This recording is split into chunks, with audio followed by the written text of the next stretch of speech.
Books make you hope. Books make you dream. Books make you laugh. Books make you scream.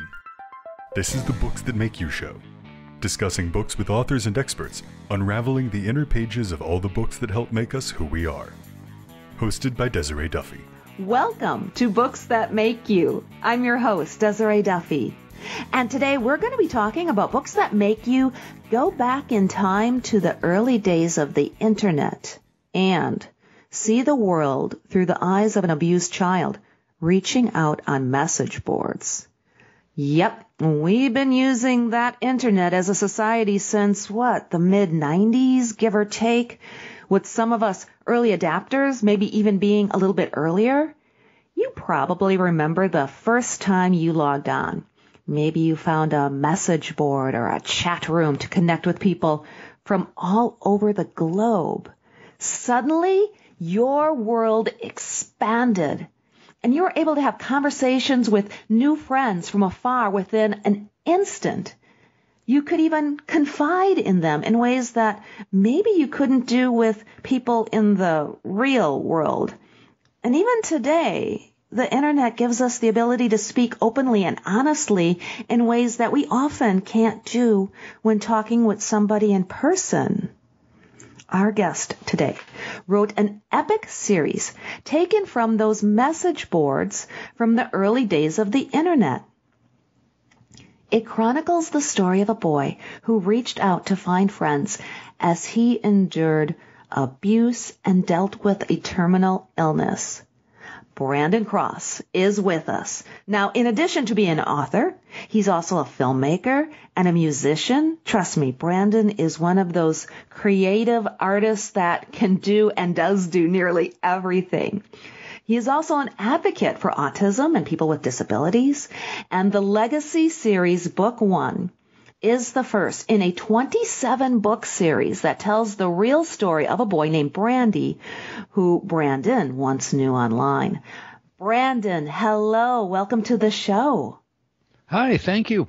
You are welcome. The very first time you and I talked, I was absolutely blown away by this story and this endeavor that you've taken on in bringing this story now to life. So can you tell everybody who is listening, explain how you came about to write this book series and how it's based on a real child who you knew in those early days of the internet? Can you just kind of set the stage for us? Yeah, to make a very long story somewhat short, this kid was pretty isolated. This was in the early 90s. He, being sick and abused, he really didn't have much reach to the outside world.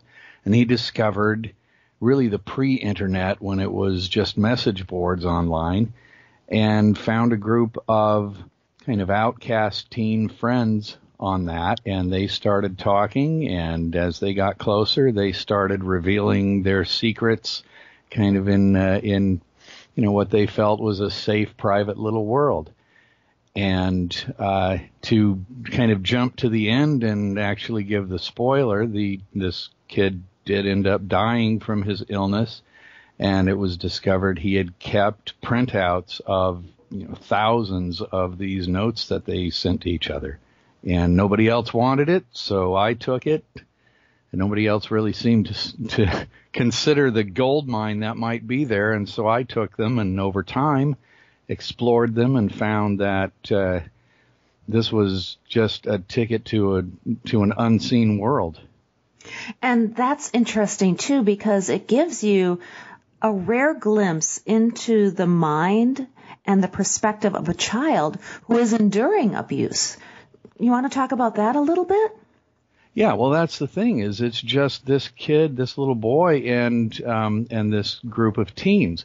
And they're just talking among themselves. Granted, it's a public forum, but, it was an unvisited public forum. And so as far as they're concerned, it's just these kids amongst themselves. And they tell the truth to each other that kids will not tell if there are adults within earshot. If there's any time there's adult interference, even passive adult interference, they're going to shut up or they're going to change their story. They're not going to tell the unfiltered truths that they told to each other. And that unfiltered truth with these teens in this message board, what was their reaction? Because I have to imagine there might have been some disbelief, or they might not have been able to necessarily cope with it themselves, because that's some pretty heavy stuff to be laying on teenagers. Well, the thing is, the internet, the pre-internet of the time, you didn't go on there and go shopping. You didn't go on, and get something from Amazon at this time. The only people who went online were really the outcasts. It was people who really didn't have much of a reach in their 3D world, and they went on and found each other online. And so these teenagers also, virtually all of them either were being or had been abused to some degree, or had experienced some kind of dark clouds on their lives. One of the girls, one of her best friends, had committed suicide like 2 months before Brandy went online and found them. I mean, these were other kids who were dealing with dark issues. And the thing is, Brandy didn't just go on there and go, hey, guess what? I'm dying and I'm being abused. He actually was very quiet about it, and the other kids drew it out of him. He didn't want to tell them. He didn't want to open up. They had to fight to get him to do it, because they could just sense there was something going on. And it took them a while to get him to open up to them. In a lot of ways, it sounds like it was organic therapy group of sorts, where these kids were able to come together and eventually talk to each other, again, in ways that they couldn't if they were talking to an adult or a therapist or somebody in the real world. Yeah, because, they could go to a therapist, but again, even just with the kid and the therapist. In fact, Brandy ends up going to a therapist. He's required to. He doesn't want to do it, but he's forced to do it. And he won't talk to the therapist because he tells his friends online that, hey, the therapist lied to me. And they're going, what are you talking about? And he said, well, he told me that everything that we talk about is between us. And they said, well, yeah, that's true. And he said, no, it's not. I saw the paper that my mom had, and it said that if I tell them anything that's going on, that if I tell them that somebody's abusing me or something, that he's going to report it to the cops. So, they could. So yeah, exactly. They're like I said, anytime adults are involved, these kids are smart enough to know who they can talk to and who they can't. And even if it's a therapist who's trying to help them, it's tainted, very, very tainted in ways like I just described, where amongst themselves, just kid to kid, they will ultimately, anyway, if they trust each other enough, they're going to tell the truth. And and when I ended up reading this, it blew me away, the kind of truths that they told to each other. And you were there, you were part of this discussion. How did you come into play here and come into being able to have these printouts? How did that all happen? It was a bit organic. I knew a couple of the kids involved. I see. And I had helped them with a couple issues that they had problems with. And so I kind of knew peripherally that this group existed. It's not something I interacted with directly to any degree, but I was peripherally aware of it. And then when Brandy died, there was I think in his closet, it was a stack of papers between 5 and 6 feet high of these correspondences. I mean, it was tens of thousands of pages. And basically, it was just going to be thrown out. Nobody cared. Nobody, it was like, it's just a bunch of wasted, it's just a bunch of garbage. It's just crap. It's garbage. It's paper that is taking up room. And I said, I'll take that off your hands. And honestly, it was a while before I even got into it because it was so massive. I just took it and put it in boxes and put it away. Just figured, all I figured it was going to be was just maybe something to remember and buy a little bit on occasion. and ended up being very surprised when I found out how unprecedented this world was inside these pages.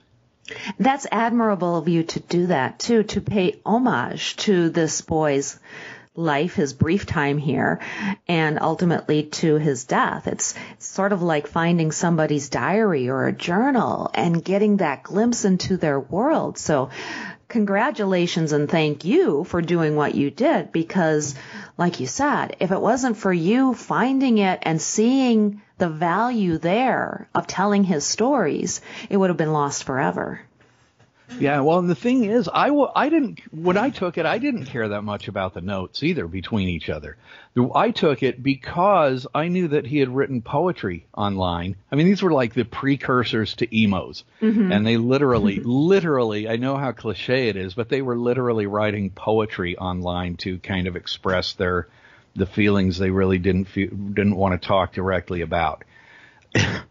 Excuse me. And I knew that, I knew Brandy had written some poetry in this group, and I knew that the others considered him legitimately talented. And so the main reason I kept it was I figured, maybe some of his poetry's in there. I didn't have a clue that the notes themselves would end up being the real gold mines. Mm-hmm. And you've kept the authenticness of those message boards in this first book, and all of the books, actually. It's written, the stylization of the book is actually like you're reading a message board. Can you talk about that a little bit? Yeah, I tried, converting this into book form in various styles. I tried just taking it and just turning it into a novel, and I thought it ended up just sounding like a novel. Ultimately, after a lot of trial and error, I decided, honestly, the way these kids originally read these things, including, all of their misspells and teen lingo and, the way kids really do write online, I thought anytime I changed that, it took away a lot of the realism of their voice. I mean, it was killing their the voice that makes this so powerful. And so I thought, honestly, the less I touch and manipulate this, the better. I still had to do a lot of work because it was just a bunch of pages of largely disconnected notes, and I had to put them together and connect them and things like that, which was a tremendous amount of work. But as far as the writing of the notes themselves, I tried to keep my hands off of those as much as possible to keep the reality of their voice alive. It's interesting, even just looking at it from the perspective of how our internet language has evolved, because, quote unquote, back then, we weren't necessarily using the emoticons and some of the lingo like we are now. It's changed so much, but yet there are, like you said, there's typos and there's a certain vernacular that's being used. So even almost from an anthropological perspective, to see how teens talked then to how it's evolved to now on the internet is interesting too. It is fascinating to get into the Wayback Machine and jump back between 25 and 30 years and look how kids were, as you said, how they talk, things like that. They were using kind of, shall we say, pre-emojis. They'd do a colon and an end parenthesis to make a smile, and they figured out how to do it without it being something real at the time. Instead of, there was no LOL yet, but what they did is put a G for grin. That's kind of how that went. It's really fascinating, at least for me looking back, because I mean, obviously I was writing on the, pre-internet and, dealing with computers at that time. And it's funny to look back at some of the issues they're dealing with. For example, the fact that they're being charged 25 cents per email. Which, you just laugh about it now, but seriously, these kids were struggling with that. These are kids, and they're being charged 25 cents per email. I'm wondering how many light bulbs just went on in people's heads going, oh my gosh, I remember that. But these kids are clever. They are doing everything they can to get around these things that they can't afford, like 25 cents per email. And so they figure out how they can get emails sent for free. That is so funny. And it's so true. Even if you say something to somebody who's late teens, even early 20s, about dial-up and connecting to the internet over a phone line. We all remember the sound effects that we had to go through just to get online. And nowadays, kids are like, what are you talking about? What are you talking about having to connect with a phone line? So it is amazing how it's changed so much. Yeah, I do have to comment on that specifically because, yes, they actually talk about that. They can't get, like Brandy in particular, I mean, he's living in 24/7 fear because of how abusive his parents are. They are very restrictive and very abusive. And he mentions a couple times he gets online late at night and he's talking about, I hope my parents don't hear the modem. Because at night especially, those suckers were loud. And he's going, literally, if I hear them, I'm going to get the crap beat out of me. And that's not figurative. I mean, he literally would have been beaten if his parents had heard the modem at 11 o'clock when he was supposed to be in bed. And so, yeah, it's funny you mentioned that about the modem because that actually is something they struggle with, talking about, I was going to get on last night, but I couldn't because the modem was going to be too loud and it would wake everybody up. I mean, and yeah, you're right. Kids are going to be scratching their heads going, what are you talking about? But their parents are going to be going, yeah, I remember that. Exactly. It's amazing how much things have changed. And yet at the same time, the emotions and the heavy subject matter. I mean, okay, this kid was severely abused. And props to you for giving his voice that realism. But at the same time, this kid had so much hope. It's so bittersweet when you're reading this because, yeah, he was going through hell, but yet he was so optimistic at the same time. Yeah, he was. I mean, everybody, this whole group of online friends, and then later on he meets other people, even connects with a group of adults who are kind of outcast adults. Everybody he meets, he makes some enemies, but those who are not the enemies, they adopt him. They fall in love with him. He was such a sweet little guy. And as you said, he had such optimism and hope, which ultimately that's what this story's about. It sounds like a tragic, I don't want to read this, it's too dark. No, this is a story of hope. This kid was funny too. He was hilarious. And very intelligent. And that's honestly one of the reasons he ends up with some enemies is because he's too intelligent. He kind of shows some adults up on occasion just by correcting things they're wrong about and discovers that they don't take kindly to being corrected. But anyway, but yeah, he's such a, he has such a positive outlook on things despite everything that he's dealing with. It is, like I said, ultimately it is a story of hope and inspiration. And this also segues into you now. You're an advocate in many ways for people who have been victims of abuse, for people with autism as well. And I know you say that you are on the spectrum and you like the fact that you can kind of give people and kids, parents as well, a role model, somebody that they can look up to. And as well, you're an advocate for those with disabilities. Do you feel that advocacy comes in many ways from being able to see this kid's story and being able to relate it to others? It's certainly related to that. I certainly have seen through him how some, even a child can turn tragedy into triumph.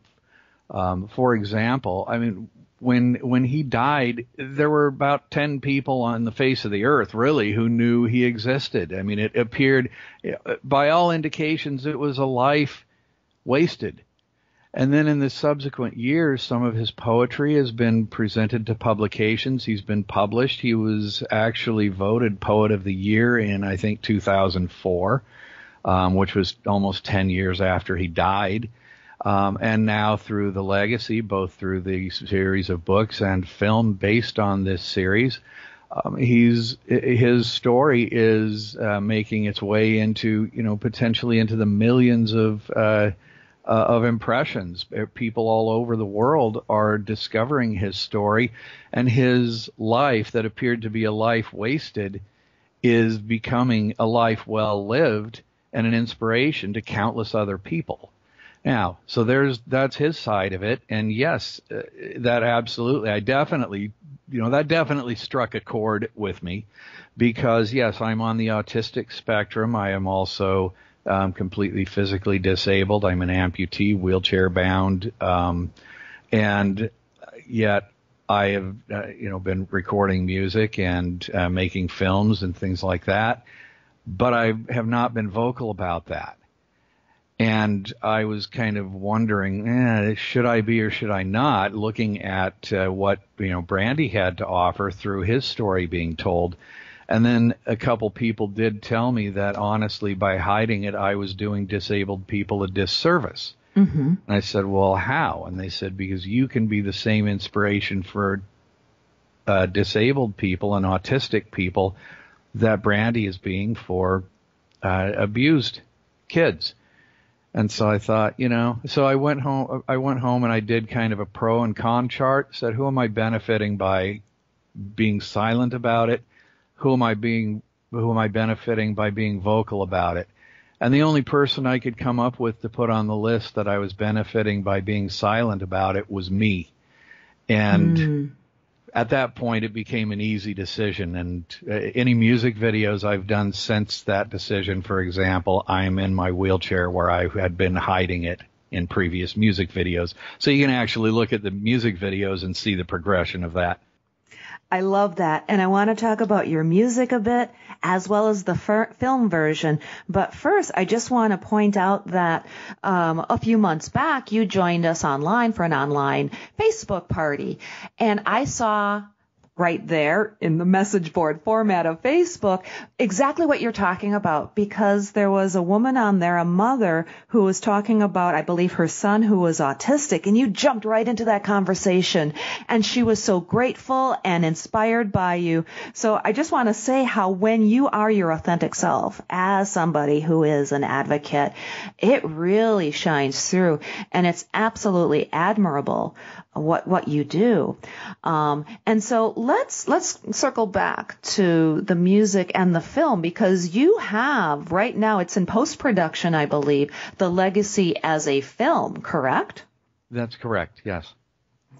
Tell us a little bit about that, and then let's touch on your music a little bit too. Okay, first, yeah, it was very interesting taking a 27-volume series and trying to make a 2-hour feature film out of it. I had to sit, really dissect the story and say, okay, what is this story actually about? I mean, what's the backbone of the story? And then I kind of turned it upside down, because in the books, what we have is these are literally correspondences between Brandy and these friends online. So he's going to be talking about that he's scared about the fact that his babysitter is coming over because the person molesting him was his babysitter's older teenage son, or coming on and talking to his friends about what just happened right after the babysitter and her son left. I mean, it's very powerful, but it's him talking about things before the fact, after the fact, what's going to happen, what just happened. And I adapted. I wrote the adapted screenplay for The Legacy, and what I did was I went inside his room and showed the things that he's talking about. We're seeing the things that he's actually talking about, rather than just seeing him, sitting at the computer talking to his friends about it. I also brought it into the current age so that they could video chat instead of computer message boards, just simply because for a visual medium like film, it was going to be a lot more interesting and a lot quicker to have it voice real time. Sure. And following you on Instagram, that's one of the things that strikes me is you see the shots from behind the scenes, but then you're seeing the film version of Brandy's room that you put together. It's really awesome. Yeah, thanks. Yeah, and and honestly, casting that was really fascinating because Brandy was this, really, he was 12. He's 12 at the beginning of this, but he's really little. He's short. He's little. He's, all that. He looks like he's about 8, and he's got this long, straight blonde hair, and that's what I'm looking for in casting it. I end up casting a Latino kid with long, curly, black hair, which technically is about as far from who Brandy was physically as you can get, but he was perfect. It just worked beautifully. And this series too. Okay, it's 27 books. At first, people are like, "Whoa, that's a lot." But again, because it's written in this message board style, it reads really quickly. And the very first book in the series is out now. It's available on Amazon and from other retailers and on your website. But then the cool thing is people can really get wrapped up in this story because these books are going to come out every few months, and it's something that people are not going to be able to put down. Yeah, because the thing is, what we're dealing with are several real lives connecting and intertwining. And because they're real lives, think about your own life right now. Is every issue going on in your life resolved right now? I mean, the answer obviously is going to be no. If you look at your life as a movie, you have several cliffhangers going on right now where if somebody's watching you, kind of like the Truman Show, they're going to be sitting on the edge of your seat going, oh, what's she going to do about this? What's he going to do now? And so you have all these things going on all the time and all these active cliffhangers coming and going throughout the series. So every time one of the books breaks, you can't wait to get the next one to see how this issue is resolved. And sometimes they are very important issues. Other times it's just a matter of who somebody's going to go to the church or to the school dance with or something like that. But there's also issues, life and death issues, and I mean literally life and death issues going on with some of these kids at times. And the thing, too, is when you were a kid and back in the day, who was taking me to the school dance? It was life or death in my world. So the way you balance that and bring that authenticity to the page is just brilliant. Thank you for doing that. Well, thank you. And tell everybody where they can find the books, your website, social media. Give us the rundown. Okay. Well, we've got, first of all, the book is available on Amazon and about every other book e-tailer in the world, really. And we've got BrandynCross.com, BRANDYN Cross.com. I believe Brandon with an O Cross.com is forwarded there as well, because I know people will misspell it. But we can go there. The Instagram, what is my Instagram handle? Brandywine, right? There you go, yeah. Yeah. Brandywine with an H, like wine, like, oh, come on, I don't want to. Exactly. And when you go to your website, we can find your social media icons on there, too, because you're also on Facebook and you're on Twitter. And on Facebook, you've got something great going on. You actually have a Facebook group where people who want to talk about abuse and autism and some of the heavier subjects can have that conversation there. Yes, it's called Thriving with Autism and Disabilities. And yeah, I thought we needed to have a place to come together and be positive, have some fun and be positive also in a serious way. about, well, exactly what it says, thriving with autism, thriving with disabilities, not surviving and certainly not failing, but thriving, getting the best out of life with these things. And I keep fighting the urge to say despite autism or disability. And in some ways, I don't think it's despite. For example, I don't think I would have the artistic voice that I have if I weren't autistic. And so honestly, my view is I'm not thriving in the art world because despite being autistic. I think that actually it has every bit to do with succeeding in that as any other positive influence. I view that as a positive influence.